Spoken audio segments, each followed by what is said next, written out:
আপনারা দেখছেন একুশে টেলিভিশন। বিশ্বের সবার জন্য পর্যাপ্ত নিরাপদ খাদ্য নিশ্চিতের তাগিদ প্রধানমন্ত্রীর শীর্ষ বৈঠকে 5 দফা প্রস্তাবনা। কর্ণফুলীর তীরে 34টি সরকারি দপ্তর যাতায়াত ব্যবস্থা ঠিক না করে স্থানান্তর যুক্তিযুক্ত নয় বললেন আইনজীবীরা। বিউটি বোর্ডিং, যেখানে জমে উঠত কবি সাহিত্যিকদের আড্ডা, এখন শুধুই তা অতীত, হারিয়ে যাচ্ছে ঐতিহ্য।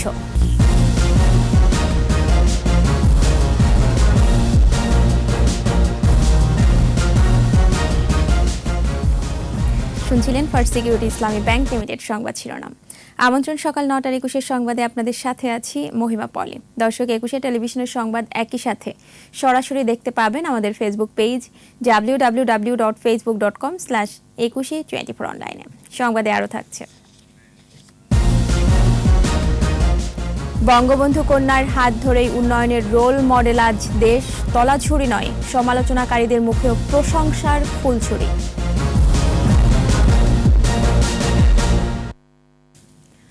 প্রধানমন্ত্রী শেখ হাসিনা মালদ্বীপ ও ভিয়েতনামের প্রতিনিধিদের সাথে এক দ্বিপাক্ষিক বৈঠকে বসেন। এর আগে নিউ ইয়র্কে প্রধানমন্ত্রী শেখ হাসিনার সঙ্গে জাতিসংঘ মহাসচিব অ্যান্টোনিও গুতেরেস ও নেদারল্যান্ডসের রানী ম্যাক্সিমা জোরিকুয়েতার সৌজন্য সাক্ষাৎ হয়। জাতিসংঘ সাধারণ পরিষদের সাইডলাইন শীর্ষ বৈঠকে সবার জন্য পর্যাপ্ত নিরাপদ খাদ্য নিশ্চিত করতে 5 দফা প্রস্তাব দেন প্রধানমন্ত্রী শেখ হাসিনা। এ সময় করোনা টিকা সার্বজনীন করারও আহ্বান জানান তিনি।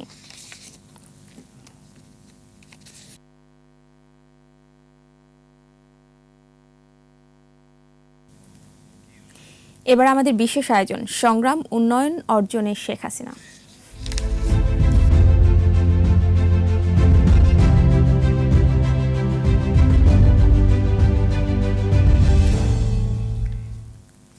স্বাধীনতার পর পশ্চিমা বিশ্ব বাংলাদেশকে বলতো তলাবিহীন ঝুড়ি।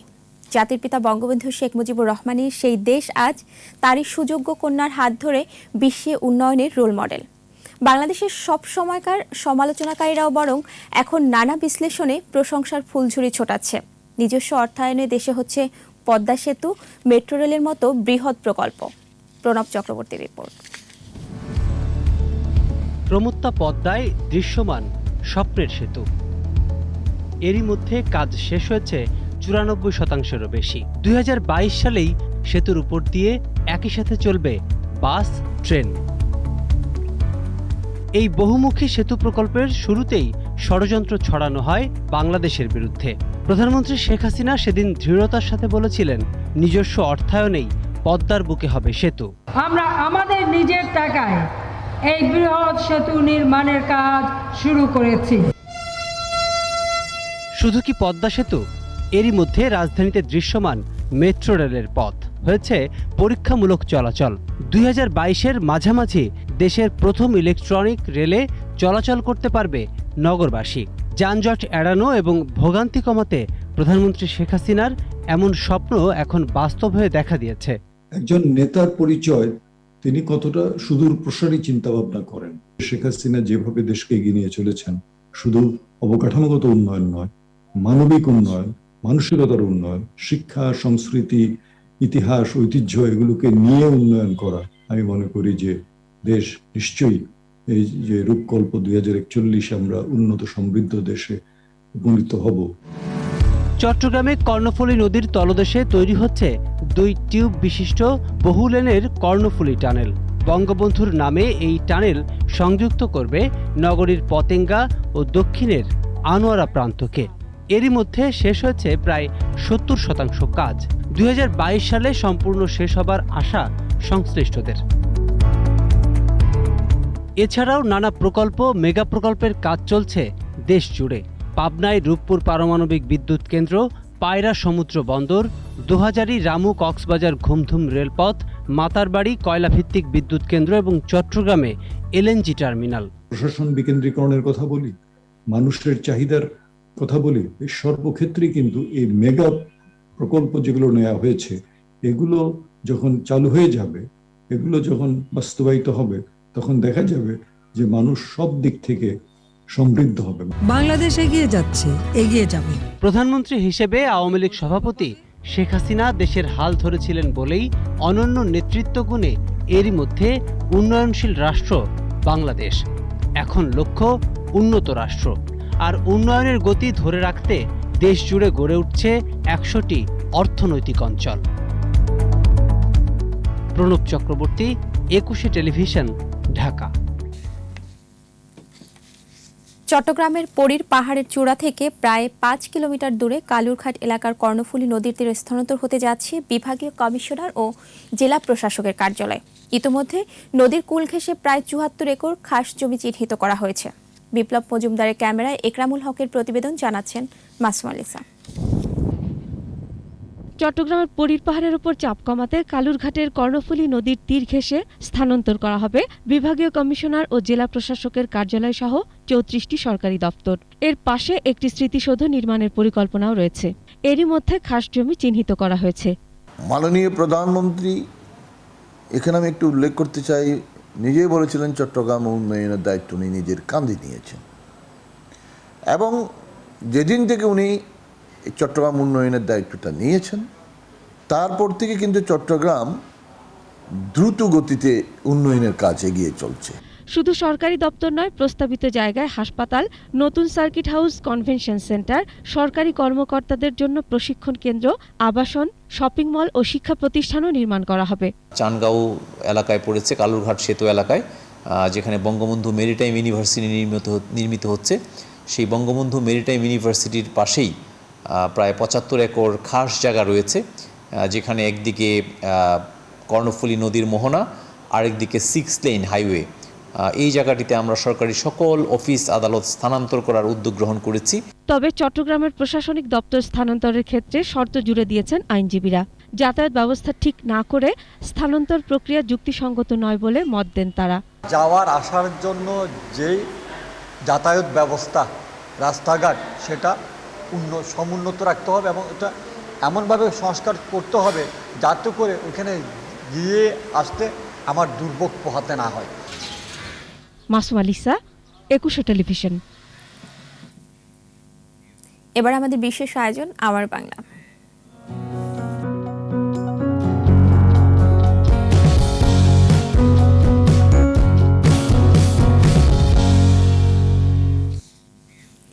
পুরান ঢাকার শ্রীশ দাস লেনের বিউটি বোর্ডিং, যেখানে 50-60-এর দশকে জমে উঠত কবি, সাহিত্যিক, লেখকদের আড্ডার পসরা, চলত শিল্প সাহিত্যের চর্চাও। কালের বিবর্তনে এখানে যদিও আর সাহিত্য শিল্প চর্চা হয় না খুব একটা, রাজনীতি নিয়ে ওঠে না ঝড়, তবে স্বমহিমায় এখনও কালের সাক্ষী হয়ে আছে বিউটি বোর্ডিং।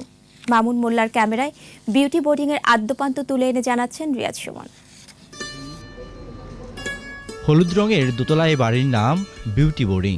বুড়িগঙ্গা তীরের বাংলা বাজার যখন ব্যবসার প্রাণ, তখন সদরঘাট সংলগ্ন বাড়িটি ক্রমশ হয়ে ওঠে রাত্রিযাপনের উপযুক্ত স্থান। শুরুটা 1949 সালে প্রহ্লাদ চন্দ্র সাহা সহোদর নলিনী মোহনকে নিয়ে গড়ে তোলেন আবাসিকের পাশাপাশি খাবার হোটেল। নলিনী সাহার বড় মেয়ে বিউটি নামে হয় নামকরণ। সেই থেকে বিউটি বোর্ডিং বিংশ থেকে একবিংশ শতকের মানুষের পরম এক মেলবন্ধন। কবিতার সাথে থাকে যারা, আমার মনে হয় তারা এখানে আসলে নিজের একটা অস্তিত্ব খুঁজে পাবে। তাছাড়া যেহেতু মুক্তিযুদ্ধের স্মৃতি বিজড়িত স্থান, তো সে কারণে আমাদের যে সংস্কৃতি বা আমাদের যে অস্তিত্ব, সেটার সাথে বিউটি বোর্ডিংটা মিশে আছে। মুক্তিযুদ্ধের মহান দিনগুলিতে বিউটি বোর্ডিং হয়ে ওঠে স্বাধীনতাকামীদের মিলনস্থল। পাকিস্তানি চক্রের সাথে রাজাকাররা হত্যা করে বোর্ডিং মালিক প্রহ্লাদ চন্দ্র সহ 17 জনকে। আমাদের মুক্তিযুদ্ধের ইতিহাসের সাথে সম্পর্কিত, আমাদের সাহিত্য সংস্কৃতি সঙ্গীতের ইতিহাসের সাথে সম্পর্কিত এবং স্থাপত্য নিদর্শন হিসেবে এটি গৌরবজনক। দেশ স্বাধীনের পর কিছুটা স্থবিরতা আসে ইতিহাস ঐতিহ্যের বিউটি বোর্ডিংয়ে। অতঃপর হাল ধরেন প্রহ্লাদ সাহার ছেলে সমর ও তারক সাহা। যারা বাবার আসতো, দাদার আসতো, তার ছেলেটা এখন আসে, কেউ এখন সব ছেলেপেলেরা আধুনিক হয়ে গেছে, থাকতে চায় না। বিউটি বোর্ডিংয়ের আড্ডায় প্রাণ পুরুষ ছিলেন কবি শহীদ কাদরী। সঙ্গ দিয়েছেন শামসুর রহমান, সৈয়দ শামসুল হক, বেলাল চৌধুরী সহ এক ঝাঁক কৃতি। এমনকি বঙ্গবন্ধু শেখ মুজিবুর রহমানও সরব ছিলেন বিউটি বোর্ডিংয়ের সৃষ্টিশীল আড্ডায়। ইতিহাসের অংশ, কিন্তু যোগাযোগ বিচ্ছিন্ন কিংবা নতুন ঢাকায় আরো অনেক আড্ডার জায়গা গড়ে ওঠায় অনেকে যেতে চায় না। আব্দুল জব্বার খানের চলচ্চিত্র মুখ ও মুখোশের পাণ্ডুলিপি রচনা হয়েছিল এখানেই। এমনকি কবি শামসুর রহমানের প্রথম কবিতার বইও ছাপা হয়েছিল বিউটি বোর্ডিং থেকে। জুয়েলাইচের জাদুর সূচনাও এই বোর্ডিংয়ের উঠোনে। ভোজনপ্রেমীদের কাছে এখনও অমলিন বিউটি বোর্ডিং। খুব সকাল থেকে রাত অবধি পর্বে পর্বে রয়েছে মুন্সিয়ানা খাবার। ঘ্রাণে ও মানে সমৃদ্ধ সরিষা ইলিশ স্মরণ করে দেয় বহুদিনের বহুমাত্রিক স্মৃতি। এখানে বিখ্যাত মানুষগুলো বসে যেখানে চা খেয়েছেন, আমরাও সেখানে এসে চা খেতে পারছি।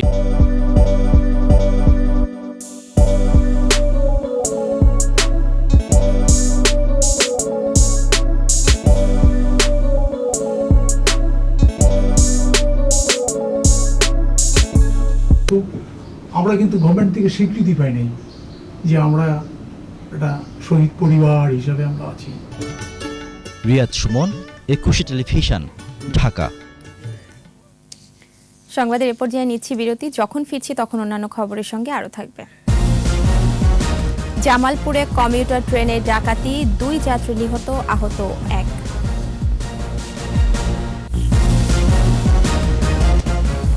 আবার আমন্ত্রণ সকাল 9টার 21 সংবাদে।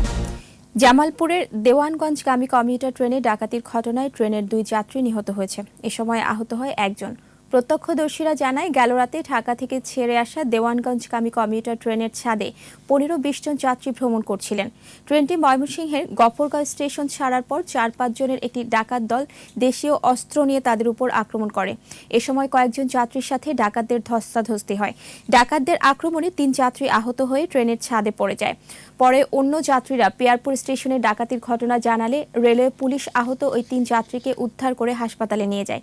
এ সময় চিকিৎসক 2 জনকে মৃত ঘোষণা করে।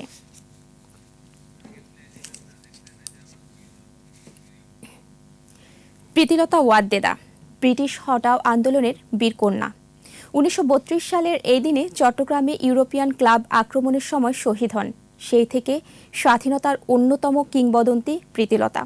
89তম আত্মাহুতি দিবসে চিরসংগ্রামী বীরকন্যাকে স্মরণ ও শ্রদ্ধা নিবেদন করেছেন আদিত্য মামুন। 1947 সালের আগে ব্রিটিশ শাসনের সময় বাংলার মানুষ দীর্ঘ সময় ধরে হয়েছে শোষিত, নিষ্পেষিত। ইংরেজদের সেই দুঃশাসনের বিরুদ্ধে ফুঁসে উঠেছিলেন একদল বিপ্লবী, যাদের অন্যতম এই বাংলার প্রীতিলতা। শৈশবের নাম রানী। 1911 সালে চট্টগ্রামে জন্ম নেওয়া প্রীতিলতা আজও অমর হয়ে আছেন 23 বছর বয়সে আত্মবলিদানে। ব্রিটিশ তাড়াও আন্দোলনে যিনি বীরত্বের সূর্য প্রতীক। শিক্ষা জীবনের শুরু চট্টগ্রামে, অতঃপর ঢাকা এবং কলকাতায়। সেখানে যুক্ত হন রাজনীতিতে। মাস্টারদা সূর্য সেনদের সান্নিধ্যে দেশ স্বাধীনের ইচ্ছায় যোগ দেন বিপ্লবী আন্দোলনে। 1928 সালে ম্যাট্রিক পাশ করেন প্রীতিলতা। স্বপ্ন ছিল বিজ্ঞানী হবেন। ইংরেজ দুঃশাসন প্রীতিলতাকে নিয়ে আসে বিপ্লবের পথে। প্রতিবাদের ধারায় নারীদের নিয়ে তৈরি করেন গণজাগরণমূলক নাটক, যাতে প্রতিভাত হয়েছিল স্বাধীনতা আর জনতার জয়। 1924 সালে বেঙ্গল অর্ডিন্যান্সের জরুরি আইনে বিপ্লবীদের বিনা বিচারে আটক শুরু হলে সংগঠনে তার গুরুত্ব বাড়তে থাকে। 1932 সালে চট্টগ্রামের পাহাড়তলিতে ইউরোপিয়ান ক্লাব আক্রমণ করেন প্রীতিলতা। পুলিশের সাথে সংঘর্ষে গুলিবিদ্ধ হন অগ্নিকন্যা। সহযোদ্ধা বিপ্লবীদের আত্মগোপনে যাবার নির্দেশ দিয়ে মৃত্যুকে বেছে নেন তিনি।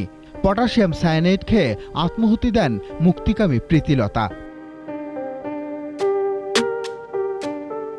ঘটনার 15 বছর পর 1947 সালে বিপ্লবীদের রক্তবীজে রচিত হয় ভারতবর্ষে স্বাধীনতার ইতিহাস। কোটি মানুষের হৃদয়ে স্বর্ণলতার মতো জড়িয়ে আছে মহিয়সী প্রীতিলতার নাম, তার আত্মবলিদান। আদিত্য মামুন, একুশে টেলিভিশন, ঢাকা। আবারও নিচ্ছি সংবাদ বিরতি। যখন ফিরছি তখন অন্যান্য খবরের সঙ্গে আরও থাকবে। করোনায় এ বছরও হচ্ছে না নোবেল পুরস্কার বিতরণ অনুষ্ঠান, বিজয়ীদের নিজ দেশ থেকে নিতে হবে পদক। শেষ করছি ৭০ বছর আগে হারিয়ে যাওয়া এক বৃদ্ধের ফিরে আসার খবর দিয়ে। ৭০ বছর আগে হারিয়ে যাওয়া আব্দুল কুদ্দুস ফিরেছেন তার মায়ের বুকে। সামাজিক যোগাযোগ মাধ্যমের কল্যাণে ব্রাহ্মণবাড়িয়ার আব্দুল কুদ্দুস মুন্সি খুঁজে পান আপন ঠিকানা। শতবর্ষী মা সন্তানের ফেরার অপেক্ষার প্রহর গুনছেন। শেষ হচ্ছে তার অশ্রুসিক্ত দীর্ঘ পথ যাওয়া। রাজশাহী বিভাগীয় প্রতিনিধি বদরুল হাসান লিটনের রিপোর্ট জানাচ্ছেন মাসুম আলিসা। ৭০ বছর আগে পুলিশ সদস্য চাচার সাথে ব্রাহ্মণবাড়িয়া থেকে রাজশাহীর বাগমারায় বেড়াতে এসে হারিয়ে যান ১০ বছর বয়সী আব্দুল কুদ্দুস মুন্সি। অনেক খোঁজাখুঁজির পর পেরিয়ে যায় ৭০টি বছর। স্বজনদের সন্দেহ ছিল সম্পত্তির লোভে বাবা মায়ের একমাত্র পুত্র সন্তান আব্দুল কুদ্দুসকে চাচাই হয়তো হত্যা করেছেন। তবে এই সন্দেহ মিথ্যে প্রমাণিত হয়েছে। সামাজিক যোগাযোগ মাধ্যম ফেসবুকের কল্যাণে হারিয়ে যাওয়া সেই আব্দুল কুদ্দুস মুন্সিকে খুঁজে পেয়েছে তার পরিবার। ১০ বছরের ছোট্ট শিশুটি এখন ৮০ বছরের বৃদ্ধ।